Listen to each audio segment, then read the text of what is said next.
Hey guys, it's Tiny Tom Logan back with another video for you, and today finally we're going to be taking a look at the NZXT Switch 810 special editions, stroke limited editions, however you want to call them. But basically what they've gone and done is they've taken the massively popular Switch, which they originally did in obviously the white, which I've reviewed previously, and they also did a normal black version. And what they've done is they've brought out two new colours, which is the Gunmetal Grey and a Matte Black.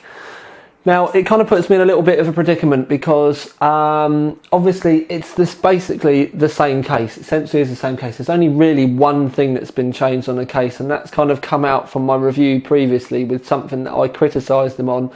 And when they did this, when they've done these, they've kind of implemented a change into to the case. Essentially they are the same cases. So what we're going to be doing is taking a look at the colours on these more than anything else to show you the differences, and then also kind of then in the conclusion kind of me expanding in with the cases. I have put some water cooling radiators in the matte black one to talk to you a little bit about that and how you can do things with the roof and stuff like that. So we can do a couple of things with this. Something else that I did say originally that I was going to do a water cooling guide, but I don't think any of you realised that it was kind of a trick question, in that I'd already done it and you'd all been asking for a water cooling guide, whereas if you'd watched the original review, all of the information was in there already. So everyone that asked for where's the water cooling guide, you had already watched it, and it was just a little bit of a funny from me. But anyway, what we're going to do is I'm going to bring you in and we're going to start looking at these colours. I do apologise if the light's a bit iffy because I've only got one studio light at the moment. I'm waiting for some replacement bulbs to come because I smashed one rather spectacularly in my last video. But like I said, I'll do my very best and we'll come in and have a look at these now. Right then, first off, the Gunmetal Grey. As I've said, if you want to look at the really in-depth review of these cases, I'll put the link underneath to my original review. But this, I do apologise, not going to tripod. This is just going to be about the limited edition and the colours and my thoughts on these versions of the cases. I'm not going to, make another review on the case because the last one I did was an hour long. Anyway, what I'm going to do is I'm going to keep moving the camera around so that you can see the different colours. But essentially this top panel and the whole of the front panel section is Gunmetal Grey. Now, as with the original cases, this kind of inside section here and then over the roof is still black, as it was with the original white and black cases. So that's the only real black bit on this case. Everything else is Gunmetal Grey. As you can see inside here, the mesh or the fan mounts in there, you can see that's Gunmetal Grey as well at the back. And then if we come in here and wait for the camera to refocus, you can see that that's Gunmetal Grey as well. So you can see the Gunmetal Grey here and then the black there. So basically, like I said, I'm just trying to show you in the best way that I possibly can do the colours with these.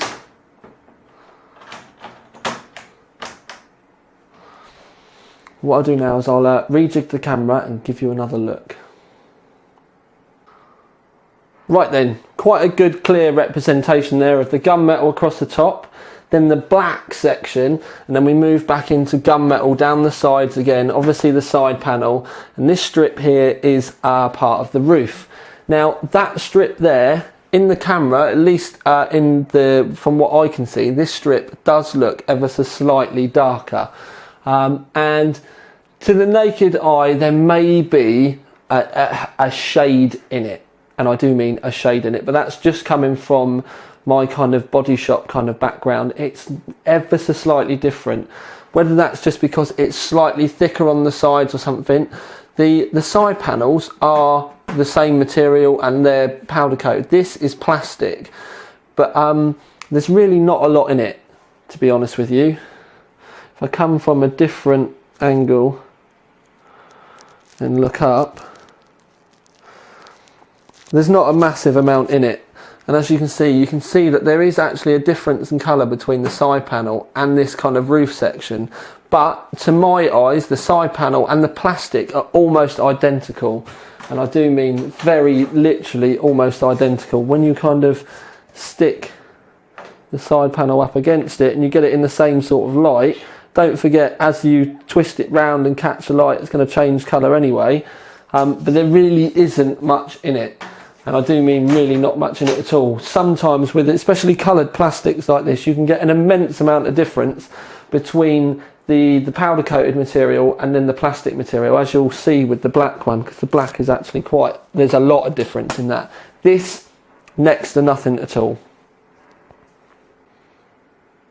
One thing I am happy to say is they've not really chickened out on the inside. Generally with a lot of cases when you get special editions like this, you'll end up getting a black interior, but they've carried the gunmetal through on into the inside of the case.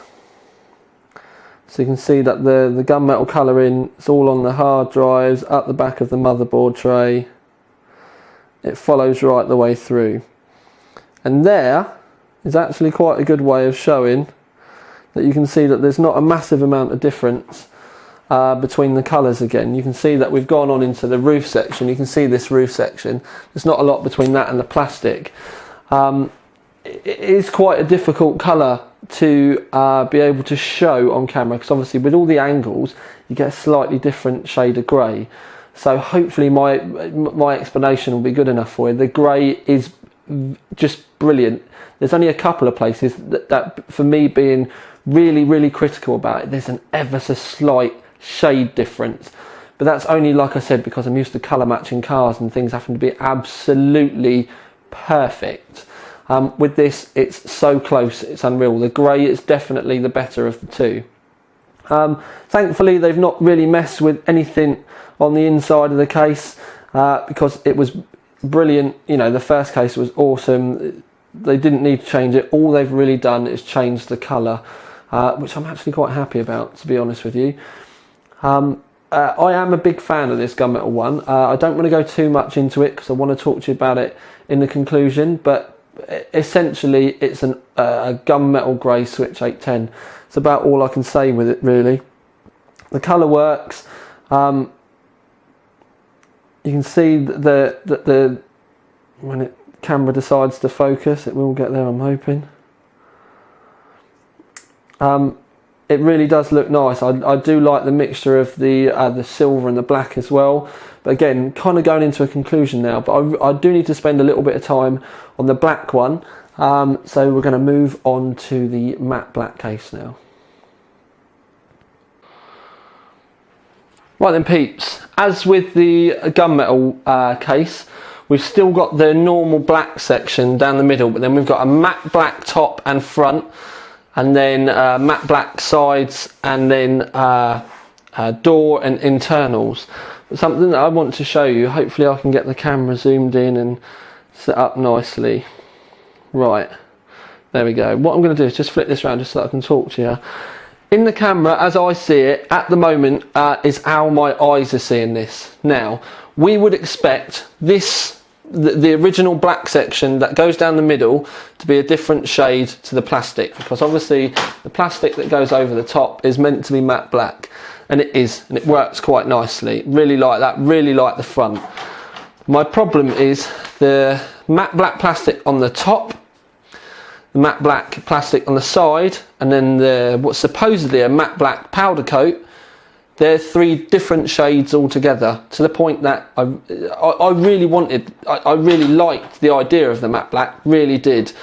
But my biggest problem really is the powder coat. The powder coat is such a different colour to the plastic, it's silly. I would also go as far as to say is the powder coat is satin black. That is not a matte powder coat. There's too much of a sheen to it.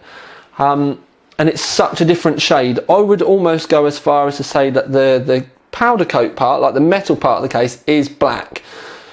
But because this colour is so black, it's made the matte black plastic look grey. And I do mean like a dark grey as well. When you put the two up against each other, and I know as you change it, it's always going to change colours, but to my eyes there's such a different tone, it's silly. And obviously we've got like the top and the front, that's fine. When you look at the sides and you can see literally going down the side 2 completely different blacks, it winds me up. And one of the problems is like I said, because of my custom build background and the fact that I've spent so much time working and in body shops and painting in my past, that they are 2 completely different colours.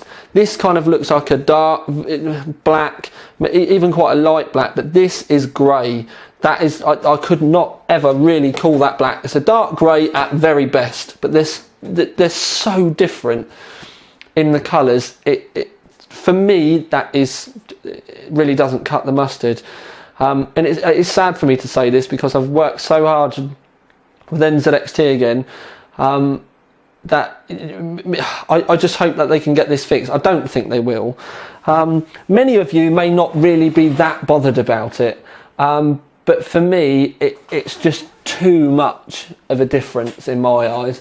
Maybe they'll end up saying it's because I've got an early sample or something, but I think you should have got the colours of the plastic right before you send stuff to tooling, really. And I think it's a little bit of a letdown. And I don't want to sound too negative about it because I really did like the black. It really depends how picky you're going to be about those 2 colours. So yeah, but something that I will say is I wanted to cover it on this case, is I'm just going to take the front off, but if I zoom the camera out, a lot of people have asked me on YouTube about fitting radiators to the 810 and saying, oh, I can't get my radiator in the roof, I can't do this, I can't do that. So just taking the front off. I should have taken the mesh out the bottom first. Right, so we've taken the front of the case off. What you then also need to do is take the top plastic off. There are a selection of screws on both sides of the case, at the top, up here, at the back, go all the way around. There's 3 at the front, 3 at the back.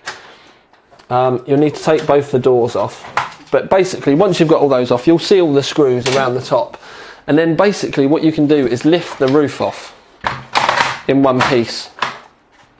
So we take the roof off like that, and then what I'll do is I'll move this all out the way just so that I can show you, and I'll bring the camera in, and this is how I would advise you to fit your radiator in the roof.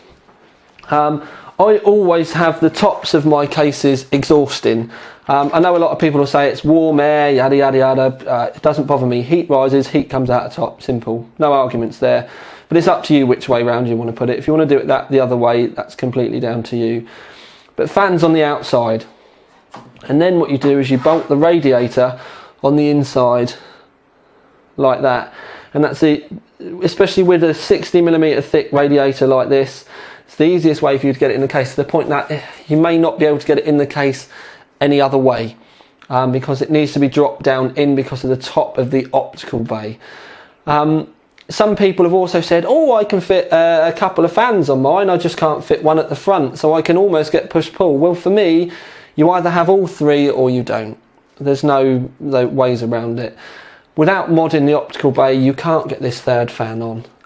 So for me, it's not possible for a 60mm rad, including push-pull, to be done properly. I have explained in the past, if there's kind of millions of if you do this, but that, sometimes this, if it's not a simple answer, sometimes I'll just say you can't do it, because we need to remember that there are people of varied experience out there, varied understanding. Sometimes I can make things a little bit too complicated, so it's easier for me to just say no, especially when it comes down to motherboards and top heat sinks and room for this and room for that. If it comes down to, you know, having to list out specific motherboards, and you have to understand that I end up getting 1,500 messages with people asking me, you know, I've got such and such a motherboard, will it work? Well, sometimes I don't get to work with every single motherboard, and I can't go in there and check every single motherboard either. So it's just easier for me to say, no, you can't, unless you want to, you know, risk it and try yourself. So hopefully you kind of understand. But anyway, that is the easiest way for you to fit a 60mm radiator in the roof, is take the roof off, fit it that way, fit your fans however which way that you want, and then just drop the roof down in one piece. What I'll do now is I'm going to rejig the camera because I need to show you something in the top of the case. Right then, in my original review, one of the problems that I had was basically when you fit a 60mm radiator, it was coming right up to, within about 2mm, the top of the optical bay. This is the reason why you can't get push-pull on the third fan, because it sits right over this part of the optical bay, and you just not got room to put the fan in.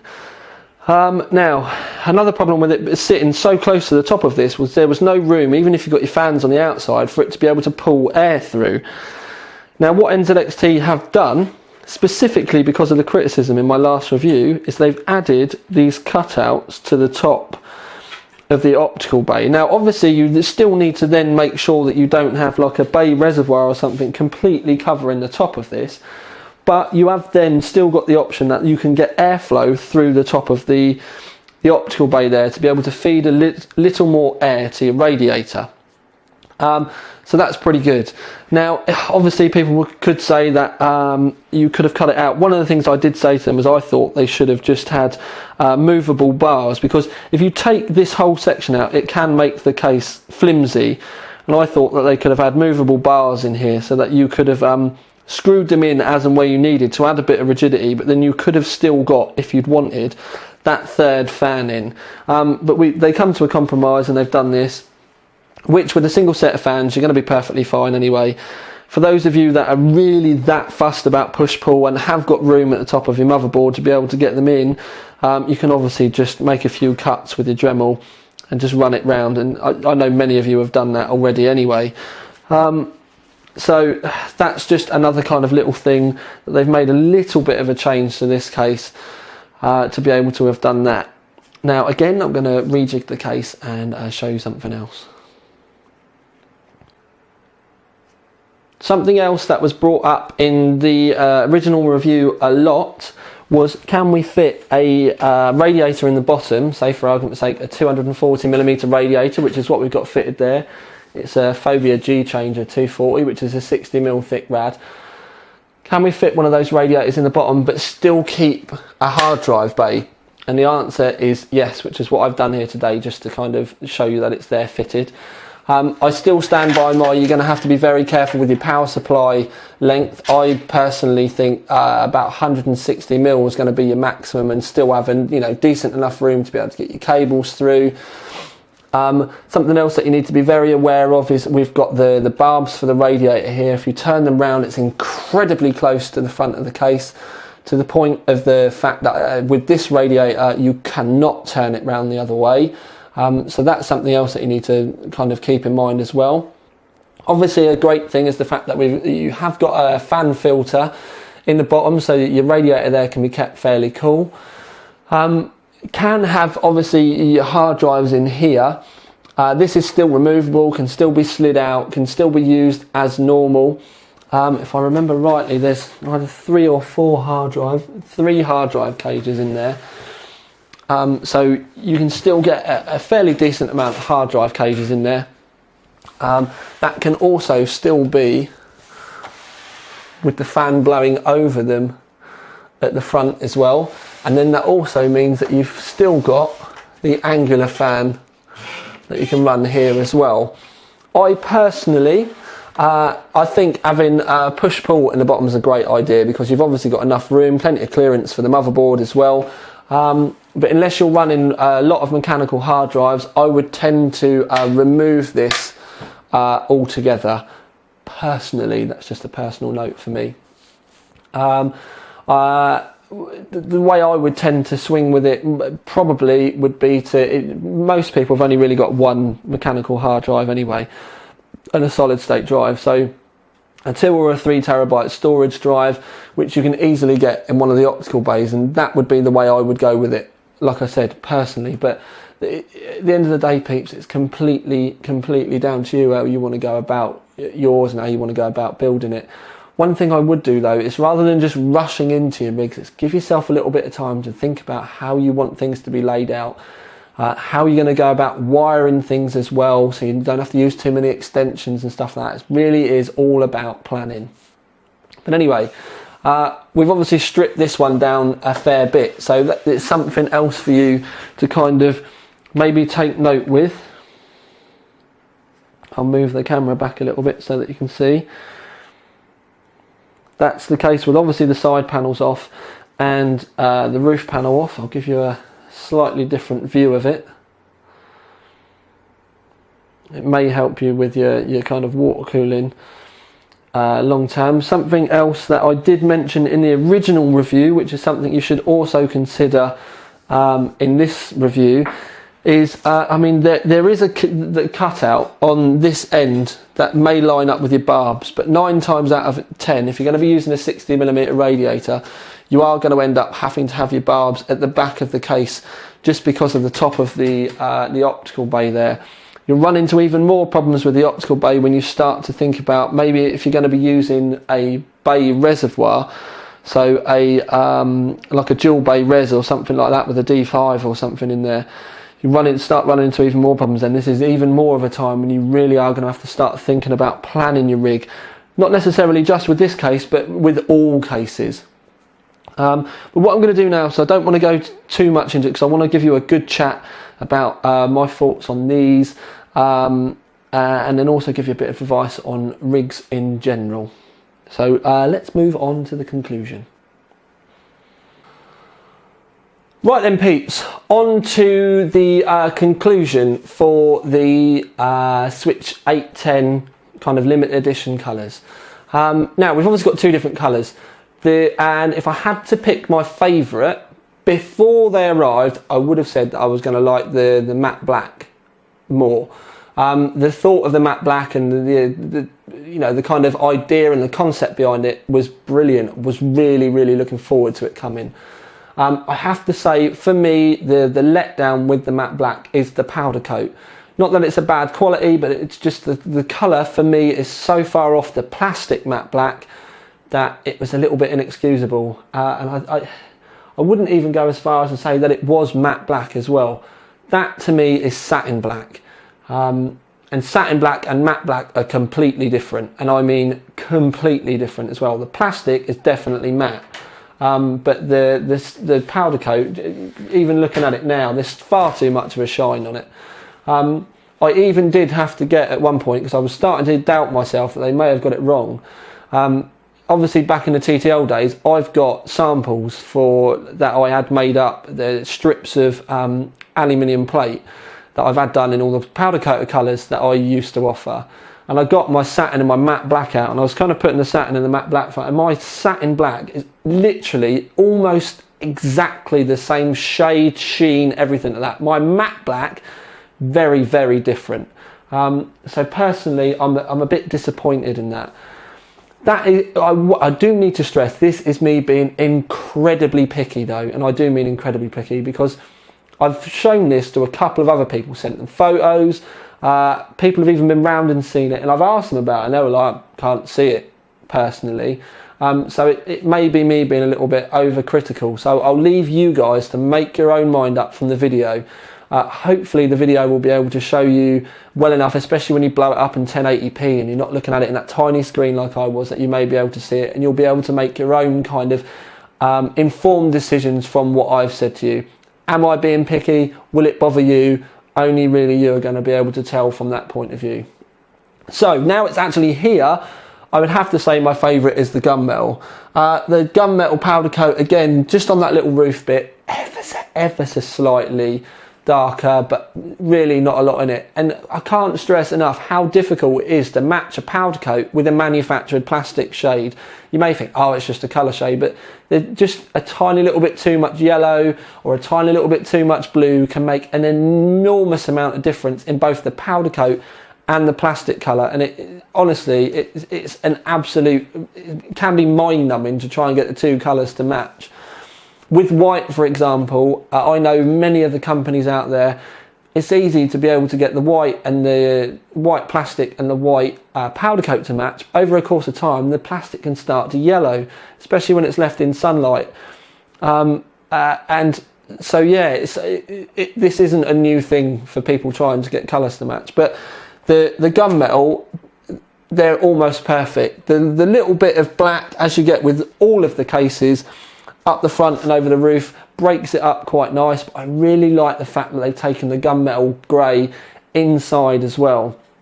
For me, I see this being a really nice stealth rig, whereas, and by that I mean we'd have a lot of black parts in here, black fans, maybe like, say for argument's sake, if you weren't going to water cool, something like the MSI Twin Frozer with the silver kind of heatsink, and maybe a big meaty air heatsink on there as well. If you were going to water cool, I'd be saying make sure that you get kind of a nickel plated block, black hoses, that kind of thing, to kind of keep it the kind of silver black kind of theme. And I think that can really work well with this. Whereas with the black case, don't forget this is just my personal preference with the way my head works with design and stuff like that. With the black case, which is obviously just off shot, where there's a lot of black there already, I would be adding little bits of colour into that. And I don't mean a lot of colour, not at all. Maybe a set of fan extension cables, or the individual cables that you can get for the Corsair power supplies, coloured coolant. Obviously you might get a bit of colour on your motherboard, so maybe try and tie it in with that. Never any point having like a red tinted motherboard and then putting blue everywhere else. Don't mix your colours up too much. LED fans, I know there's a lot of you out there that like your LED fans, but again, you have to be really careful that you don't go overboard. I've seen so many people in the past go black rig, everything else red. So they've got red LEDs, they've got red LED fans, red coolant, red this, red that. Too much red, it spoils it. Honestly, little bits of colour are the way you want to go with it, because you don't want to go overboard and just have it humming with colour. If you try and restrict yourself that little bit more, it looks, I'm not going to say better, but it looks more grown up. It looks like you've put a little bit more thought and design into it, rather than just hammering everything with a single colour. Again, personal preference, just the way my head works, but it's not that I go for a more kind of subtle approach, as I go for a more kind of thought out approach, rather than just hammering loads of colour in there. As with something I did recently with a build I did for Von Blade, he wanted me to put literally anything I could get orange, and it just wouldn't have worked. And it wasn't until it arrived and he saw it, I'd gone really kind of sparsely with the orange colouring.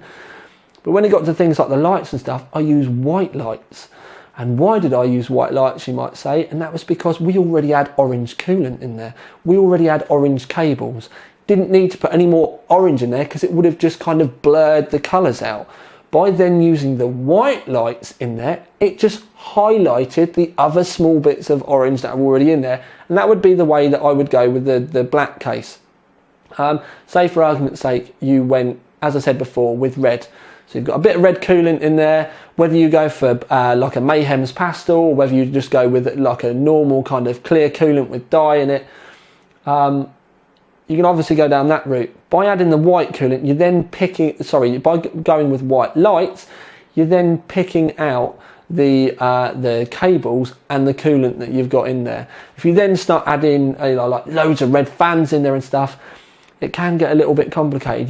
What you need to do, and it's the way that I kind of work, is I kind of imagine everything before I do it. So as I'm looking through like spec lists, or I'm thinking about what fans I can buy, I think to myself, how's that going to look? And you just need to imagine it in your head and build up this mental picture.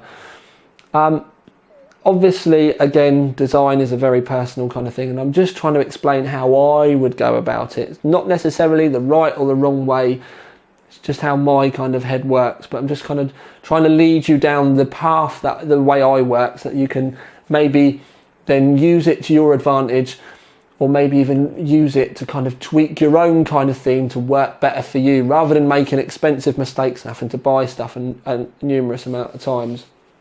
But the long and short of it is, I do like both of them. I like the 810 anyway. I'm still very much of the opinion that when I do get round to building my main rig, I'm going to use the white case, which is why it's still here. Really like the white 810. I'm still trying to sort out a few more parts yet, but I'm pretty sure that a lot of the CKC build parts, as in like the coolants blocks, the Rampage 4 and stuff, are going to end up coming back out and going to end up going in the Switch. The only problem that I've got is obviously the Rampage is red, and I really wanted a white and blue rig. So that's that's my dilemma at the moment, is how I'm going to sort of like go about the colours, because I really did want to go blue, but the Rampage may kind of make me have to go red. Many of you will say, why don't you use a different colour motherboard? But then I can't use the motherboard water blocks, and it's kind of what I wanted to do. So yeah, I'm in a bit of a dilemma there. But with these rigs, there are an infinite amount of kind of design and customization options. There's plenty of room for water cooling. There's plenty of room for you to be able to tweak them to be your own kind of, you know, custom build. They've got a massive window to show off your hard work if you're willing to put the effort in. And there's like I said, there is an infinite amount of options there. There's plenty of room for everything. All you need to do is think about your purchases carefully. And if you're going to be water cooling, think about your hosing before you buy the parts. Don't just buy the parts that you like the look of and then make them work. What you need to do is think about your hardware in there and think about the bits that you're going to need to buy to make it the tidiest you possibly can do. The little amount of hose, the better. That, for me and for most people out there that, you know, like and value their water cooling, is the way to go. Short, tidy, neat, crimped hose. Big loops don't really count unless you have to have a removable bay reservoir. That's the only time that you can get away with long loops. Otherwise, it just looks like you've thrown it in there. So please take your time, do it tidily. If you are going to be doing builds in these, and in fact any other cases, there's an immense community on Overclock 3D, and I do mean a big modding community as well, that we would all love to see what you're doing with your rigs. So please bring your build logs, post them in the project logs section on OC3D, and by that I mean show us right from the second that you get your parts right the way through. We don't want to see your shopping lists, because that's a different thing. Once you've got your bits, then, you know what I mean, we really want to see. There is a new build advice section on the forums as well, for those of you that are having trouble picking your parts. There's water cooling sections on the forums as well. So please, do you know what I mean? Overclock 3D is a massive resource, and there's some great people there. We tend to, any trolls and idiots, they get filtered out quickly. It's a really relaxed family attitude, kind of like a good selection of kind of friends. And that's the way we like to keep it. There's no kind of cliques or anything like that on there. But yes, a little bit of a weird video, I know, because it's not necessarily been so much of like a review, but kind of an expansion of the original review.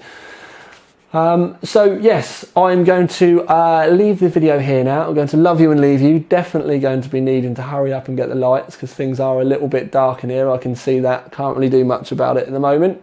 But this is Tiny Tom Logan with the NZXT Switch 810 limited edition cases, with another video for you. Out.